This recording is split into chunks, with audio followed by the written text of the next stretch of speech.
So we talked about all these different type of primary sources and where to find these things online.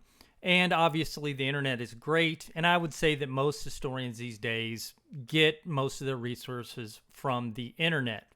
And that's fantastic. You can find tons of stuff on the internet these days, tons of stuff that, 20 years ago you obviously couldn't find on the internet. But here's the thing. The vast majority of documents, maybe not the vast majority, but I would argue the majority of documents that's going to be useful to historians are things that cannot be found on the internet. You're going to actually need to go physically find things from an archive, okay? So this is one of these things that kind of bugs me, and again, I'm falling into this trap as well. But people think that doing research is clicking a bunch of buttons, going to Google, typing in a couple things on a search engine, and then saying, my day is done. I've gone to the internet. If the internet doesn't have it, then the source doesn't exist. That's absolutely not true. Because I think most documents these days are still physical documents that haven't been digitized and put on the internet. And you're going to have to go to these archives and actually find these documents, okay? It's really frustrating when somebody claims to be an expert on a subject, but all they've done is click a bunch of buttons on the internet.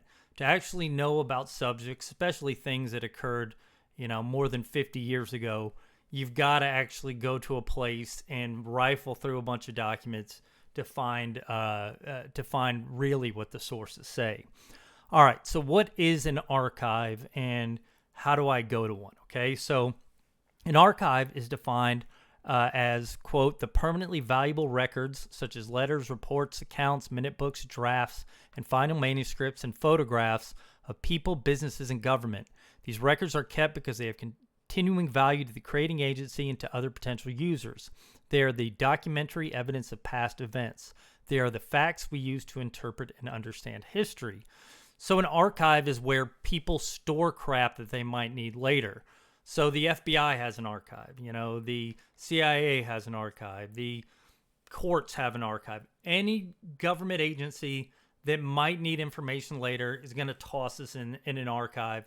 That's what archives are. They're physical storehouses of information. There can be a million different types of these archives, okay? There can be like this one right here. This one's in Fort Worth, the National Archives and Records Administration. What this is where the U.S. government takes a bunch of different bureaus. I think it's the Bureau of Indian Affairs, the Land Management, the Environmental Protection Agency. Any document, whether they have a case they have to deal with, whether they're, yearly, whatever, land management, stuff like that. They're going to write this stuff down, especially before 50 years ago, and they're going to store these documents in these files, and they're going to stick it here in this National Archives and Records Administration. I believe this is basically just, there's a couple of these things around the United States. It's just the repository where the United States government puts its documents. There's probably one for every state government. United States government has a bunch of these different facilities. So a lot of them are government archives. You can have separate government archives for the FBI. Texas Rangers have one. The Louisiana Police Force probably has one. State Police has one. City governments each have one. They have physical locations where they store these documents. Another example of one would be the presidential library. So a lot of people have been to presidential libraries. They've gone in and they find these museums. They, look at the exhibits, see what the president's like. That's only half of what these libraries are. The rest of it is documents that were important to the person's presidency. So if you go to the back of one of these places, it's just going to be a bunch of files, and the files are probably loosely cataloged. And if historians or somebody interested in the past or just somebody interested in a particular decision or something like that can go through, look through these files. So you have government archives of all different types. You have university archives. These are probably the biggest ones that are going to be the most important to historians.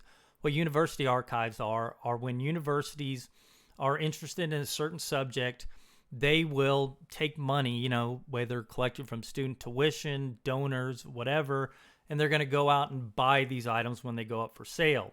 So example I'm going to give is one that I've used before. University of Texas, they have this big Latin American history program. And what they'll do is they're going to take, again, student dollars or something like that, And if a private individual, let's say it's the son of a former president of Mexico or something like that, looking to make a couple bucks, he's going to put his dad's documents up for sale. And then you'll probably get the Nettie Lee Benson. They'll bid on it. And then they're going to stick this in a folder in the back of the Nettie Lee Benson. And if you're doing research on this president, you go to the Nettie Lee Benson and you can find it. Just about every university has an archive, bigger universities, UT, private universities, SMU, stuff like that. They're going to have the bigger ones because they have bigger pocketbooks to get this type of thing. But even smaller universities are generally going to have an archive. Maybe it'd just be for like a state senator or something, or, a small area of study. Other types of archives are going to be private archives. You could have somebody that's just really interested in whatever, Bugs Bunny cartoons or something like that.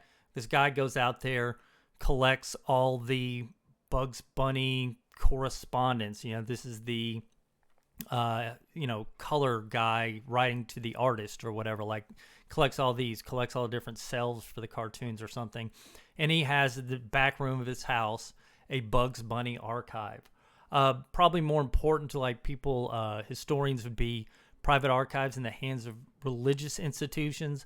Like here in the United States, we have, every church, or not every church, but a good chunk of churches have their archives where they collect, information. This is who taught Sunday school this year. This is who did the prayer breakfast or something like that this year. They have things like that. But you also have like bigger things like the Mormon Church. They have an archive in Salt Lake City where all the documents belonging to the church are sent, and they store it. And you can look up things. If you're writing a history on Utah or Mormons or whatever, you can go there. This picture, I believe this one is from probably the craziest, most interesting archives, the Vatican archives. So basically the Vatican, Catholic Church, has been around for 2,000 plus years, or around 2,000 years. What they've got is, these priests or whatever. They've collected all this information over these 2,000 years. They'll send it to the Vatican. The Vatican will have whatever. This is where an exorcism was occurred. Then here's the records for it. This is when a priest was tried for something. This is when, this official collected this money. And they have just millions, maybe billions of documents for these thousands of years. You can go there under certain conditions, and they'll let you look at them. So these are just storehouses for physical documents.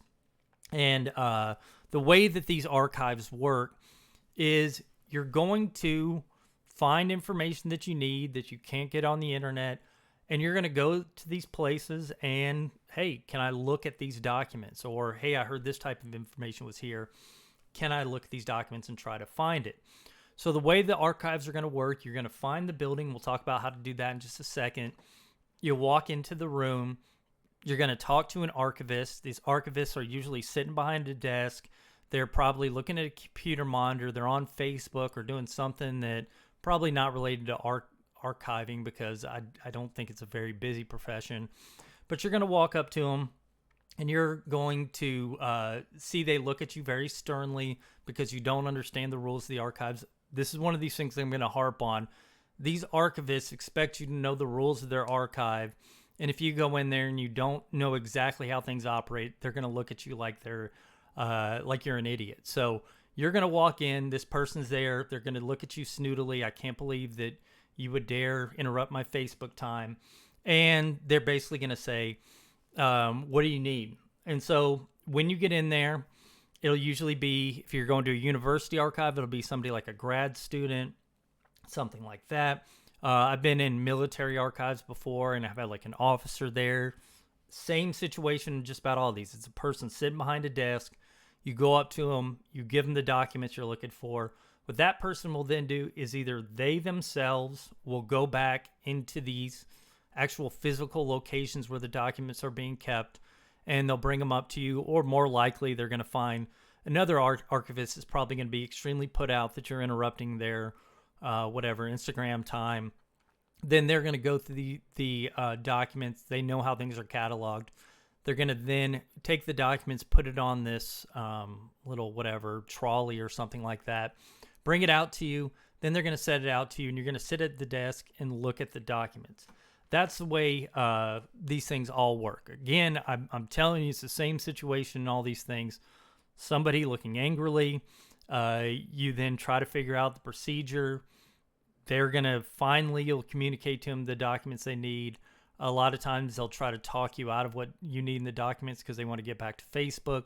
But if you convince them you need the documents, they'll go back, retrieve them.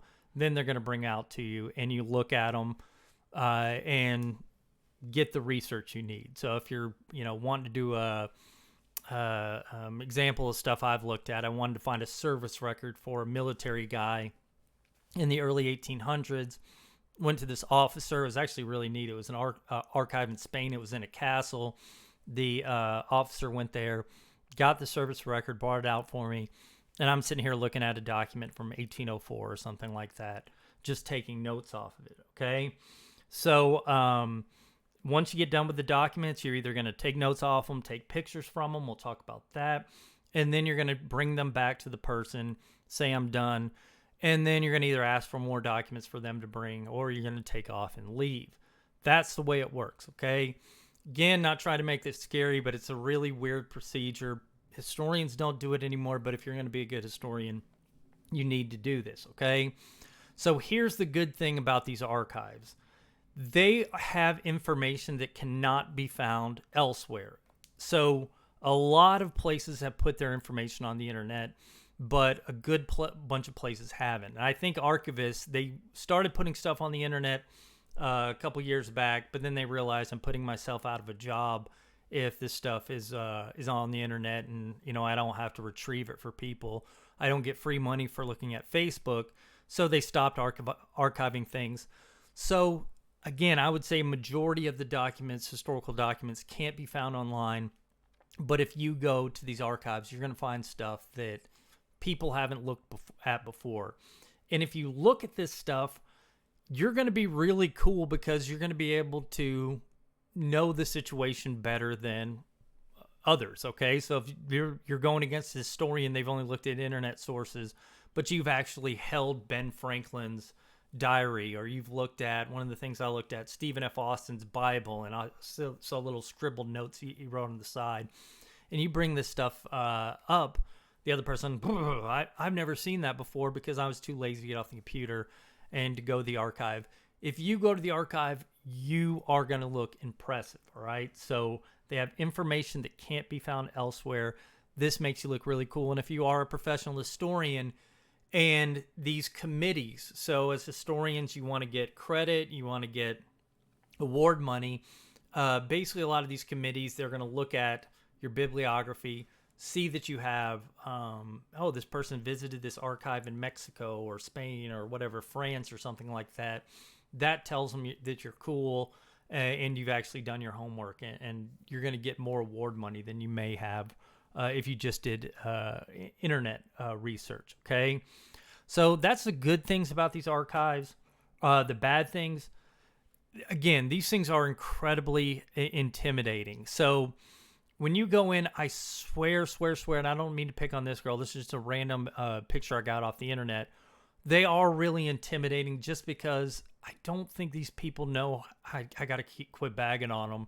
But I don't think they know how to communicate with other human beings, because I think 95% of the time the archives are empty. There's nobody in there looking at the stuff. So when you come in there, they're seeing you as an obstacle to, looking at Facebook or whatever. So they're intimidating. They expect you to know the procedure. That's frustrating.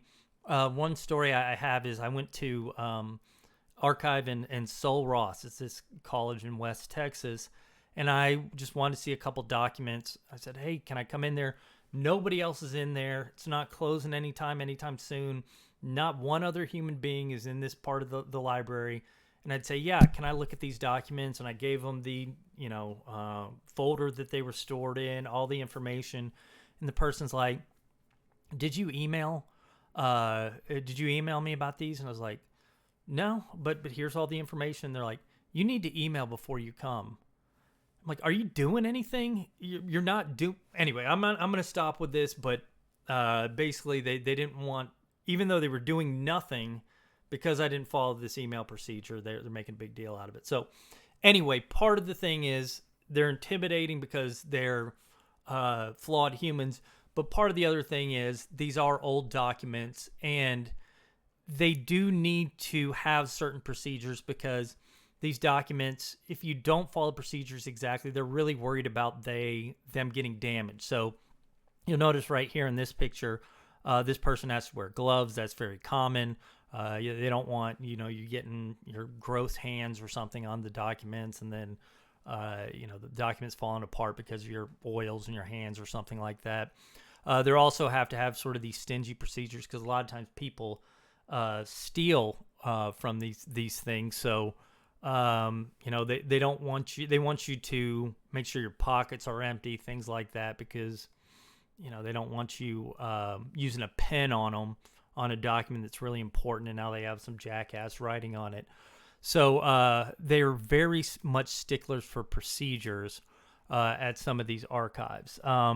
And that can be intimidating. Again, just go in there and ignore them being jerks and just say, I need this, and try to follow the rules if you can.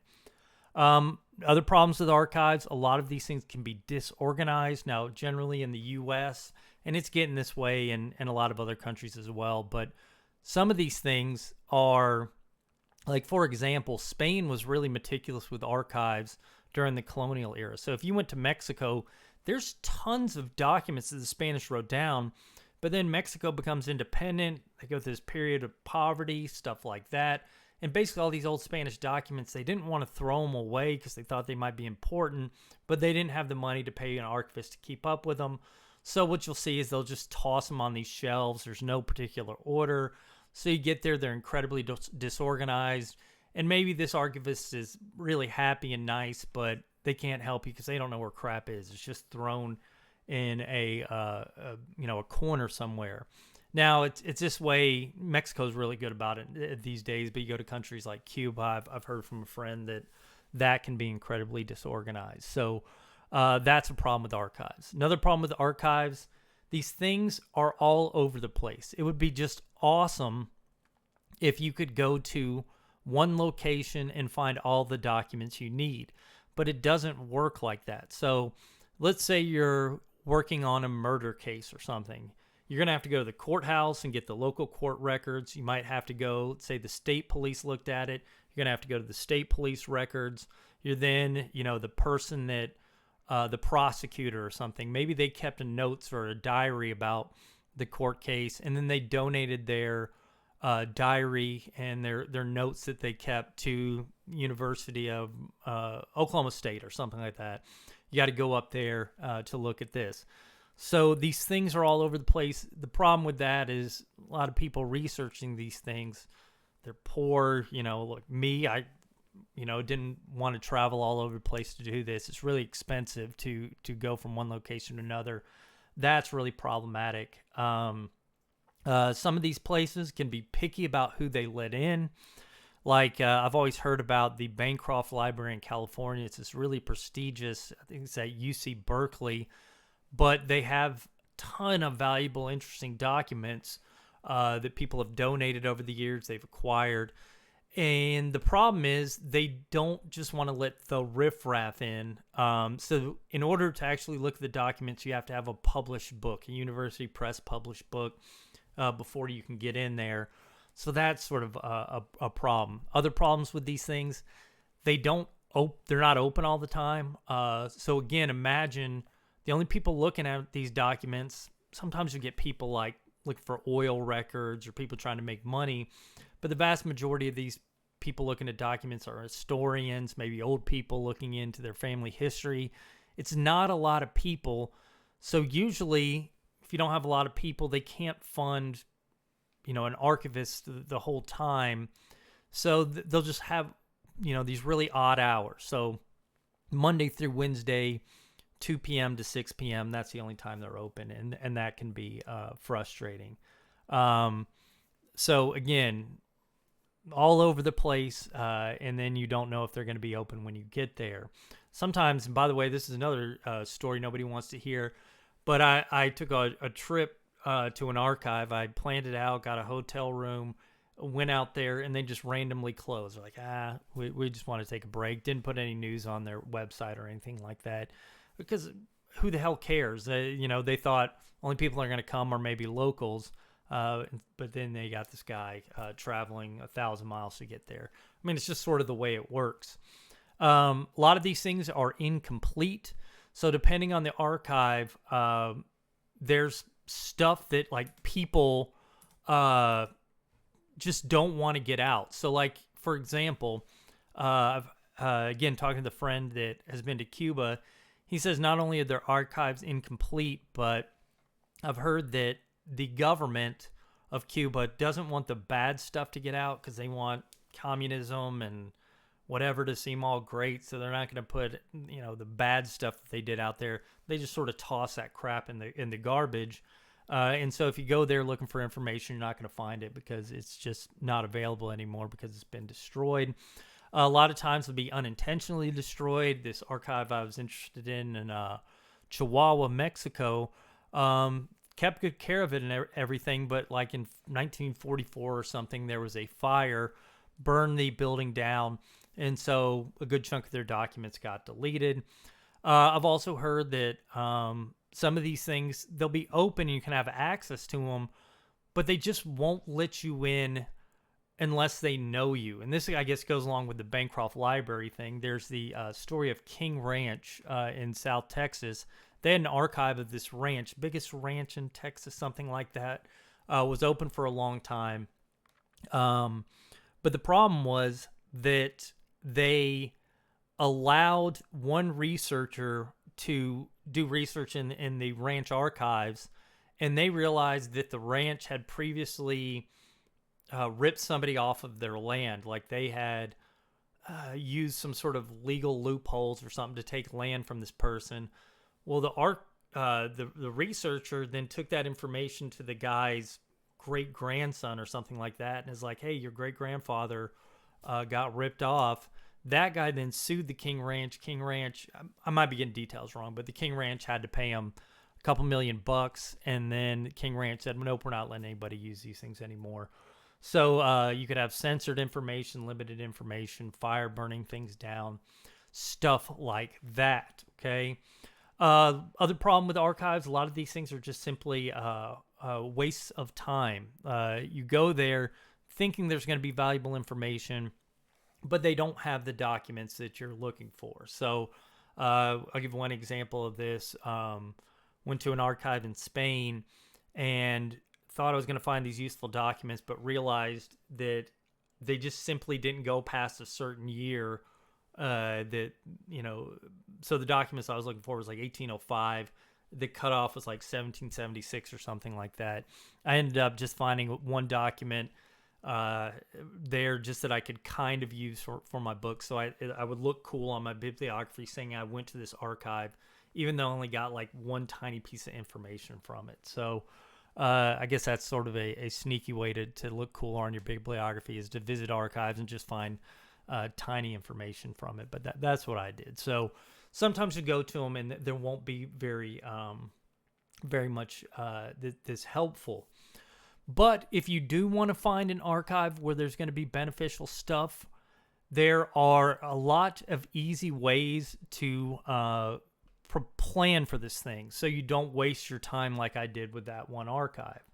Probably the best way to find archives for the subject you're looking for is to read university press books or scholarly journals and look at their sources and see, what archives they went to. So go to their bibliography, and usually at the beginning of bibliographies, they'll have archival sources, and they'll talk about, I used this collection from whatever, the Archivo General Nacional or something in Spain. Or I use this from the Durango Archives at the University of Texas, El Paso, something like that. And you can look at these and you look at the footnotes. If they got this information from here, it's similar to the stuff I'm looking for, that's probably an archive I want to visit. Another way you can do this is a lot of universities contribute to these archival sort of search engines. So for the state of Texas, there's this TARO, Texas Archival Resources Online. What you can put in is, I'm looking for a collection. Like if you read in a book that there was this collection, you put the names in the collection, and it will pull up. The the collections there. So like for example here, let's see if it comes up here. So I put in Behar. This is the county of Behar. It's also what San Antonio used to be called. This is all the different archival things, and it's got exactly where these things are located. So if you want to do research on San Antonio, something like that, you look here, Texas General Land Office. That might have documents you're looking for. And you can look at, again, okay, well, this is exactly what this collection holds. I was maybe wanting to do research on this guy, James Kerr. It looks like they have documents from that person in that archive. Briscoe Center for American History. That's another one from UT. So you go there. Okay, this is what information they have. This might be useful to me. So I'm going to make it plans to go to the Briscoe Center for American History. I'll go in there and I'll find the mean-looking woman, and I'll ask them for this collection right here. So again, that will help you save some time. There are other places. Sometimes you can just simply look at the state records. Sometimes the states will say this is exactly where the police records are. This is exactly where the the court records are, that type of thing. There is on Family Search, I've talked about this a bunch, but again, the Latter-day Saints have this thing where they're tracing back their genealogy, and in the process, they've digitized a lot of documents. They've also gone through and basically cataloged all the major archives in the United States. So if you're looking where stuff is stored, you can just go to Family Search, and they have sort of this archival section, and this is going to have all these major archives. Wikipedia used to have a list of archives, but it's not as complete as it used to be. I don't know what happened with it, but you can use that. There's the Society for American Archivists. This thing has Archive Finder. I don't know anything about that. I've never used that. But you can look here, Archives Wiki. This might actually be the one that I was looking for. Nope, this one's shut down. So anyway, there are places that have these archives. So if you don't want to waste your time and you want to know exactly what you're looking for, you can look for them. Okay. All right. So that brings us to this next point. Let's say you need this collection. You've looked up, the archive has this collection or has a collection of documents that are relevant to your project. What do we do to prepare for this archival trip? Well, I'm not going to tell you how to make hotel rooms or anything like that. You guys can figure that out yourself. But what a lot of archives is, if you click on the archive, so let's say we are going to the Briscoe Center of American History. If you go to the Briscoe Center of American History website, they'll have finding aids. And what these finding aids will have is, a lot of times it's just a general archive finding aid, but a lot of times they'll have it for a specific collection. So if we were looking for that James Kerr document and we found out it was in the Spanish census records collection, I bet they're going to have an archivist at some point, probably 1930s or 1940s, because they did a lot of that stuff then. They put together like a list of documents, and so they didn't write down the actual documents themselves. It kind of seems like maybe they should have if they're spending this much time on it. But a lot of times what they write is who the author is of the document is, who it was sent to, the date it was put in. So before you go, you can actually find just about every document that you need to look at. So when you go to the mean lady at the counter, you don't have to waste your time. You can just say, this is what I need. Please bring it to me. She's mad at you, but You're not breaking the rules. You're not wasting her time. She goes back there, grabs the stuff, brings it out to you, and you can look at it. So go to the archive website, see if they have finding aids, and that will cut down on these times. Okay.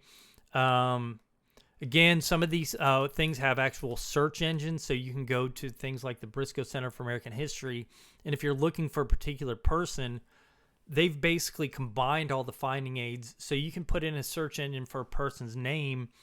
You're not going to find the documents, but you will find this person was either the recipient or the sender of a letter. You can find it that way. So archives, sometimes they get straight up search engines, sometimes they have specific finding aids. That's the thing you should do before going there. Look for the finding aids so you know exactly what you're going to be going for. Again, if you're like me, if you're like most historians, you simply don't have the time to look through everything. So if you go there knowing exactly what you're looking for, it's going to save some time. Another thing you should probably do before heading to these archives is, again, to avoid the situation like I found myself in, email beforehand. Again, I think it's because the archivists, they just aren't used to humans. But if you email them beforehand and you say, I'm a human, I'm coming in to look with this at this beforehand, they're going to know that my Facebook time is going to be interrupted, and so they won't be upset at you when you ask for documents. And also, if you email them beforehand, a lot of times they'll just have the documents laying out, so they won't have to go back and collect the documents. They'll already have them on the little cart for you, so that will save time. So if you're email beforehand, this will save time. Again, you'll go there, and a lot of times this person's going to, again, look at you with disgust, and then one of the first things they'll say is, well, did you email us beforehand? No, blah, blah, blah. But if you do email them beforehand, they won't be able to do that. All right. So we've done all these things. We know exactly what documents we're looking for. We showed up. We're staying at this archive, this location for 3 days. First thing you should do when you get to these archives, find those documents you're looking for. Again, maybe the archivist set them aside for when you got there. They pull them out, and they're going to bring the box to you. Get through those things first, okay? So I'm looking at this collection of letters to the King of Spain or something like that. And you look through them, and what you should do when you're looking at these, take notes. Usually they don't let you have a pen because they don't want you marking up the documents. But a lot of times they won't let you bring your notebook in there because they don't want you slipping these old documents in there and then selling them on eBay or whatever. But you can take notes. But even better, and this is a thing that I absolutely recommend that everybody does, they will allow you to take pictures at most of these places. So what we've got here, this is basically this little mini section right here, is where let's see, do I have, nope, not right down there. But what I do is I will take my phone. I used to have a digital camera for this, but now I just use my phone, and I'll just simply take pictures of all these documents. So like, I need this collection. I know there's stuff in there that I'm specifically looking for, but there might be other stuff that's interesting in there.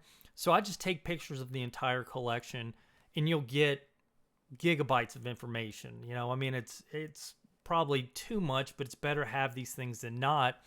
And if you're not sure what you're looking for, if you take pictures of everything, you don't have to be spending the money on the hotel, whatever. You can just get the information, take pictures of it, and get the heck out of there. You don't have to flip through, take your notes, things like that. As a matter of fact, what I used to do is I get a tripod, because your back starts hurting after you're bending over, taking pictures of hundreds of documents. You get a tripod. You just simply sit there and just flip page, picture, flip page, picture, flip page, picture. So you can get hundreds of documents in a short period of time. Now, a problem with that is a lot of these archives don't allow people to take pictures of these things. You either have to pay for a copy, which is just a racket, or you have to take notes. And again, if you're taking notes, you're probably going to have to do it on the paper they provide you. There's a ton of problems with that. One of the problems with it is, again, you know, you're not going to write down everything on your notes. You're only there for a short amount of time. and you're simply not going to be able to get everything. But if you have an important document, a lot of times what you'll do is you'll just sort of want to scribble things down, and you'll say, I know that I'll remember this later. You probably won't. So if there's a really important document, maybe just write down everything the document says to because you might need that later. Again, hopefully they're going to let you take pictures and you'll have all the information you're going to need later. But if not, take very detailed notes. So that's another thing you should do when you get there. Plan to take pictures, but if they don't allow it, take detailed notes. So final thing you should remember about these archives is while you should go in there, it's almost like a precision strike, get the documents you need. In a perfect world, you're going to have a little bit extra time to screw around, right? One of the most interesting and fun things is, okay, I know this collection is probably relevant. This collection over here might have some interesting stuff, might not. Go through, pick up this other collection, order it. Again, you're just wasting the Facebook girl's time, but who cares? You get her to bring that out to you. You just flip through it. You might find something interesting, even if it's only sort of tangentially related to what you're talking about. So if you have extra time, which are going to cost and all this stuff, you might not. But if you have that extra time, screw around, look at other document collections that might not be exactly related to your topic, but could possibly be related to your topic. A lot of times you're going to find interesting stories there. So summarize, if you're going to be a good historian, you need to go to archives. Finding proper archives is difficult. Again, the archivists are going to be mean. They're going to expect certain procedures to be followed. Try to follow them. Don't be rude or anything. Go in there knowing exactly what you want, knowing their procedures, and then prepare to take pictures and also look around if you have time. So archival research, very important to historians.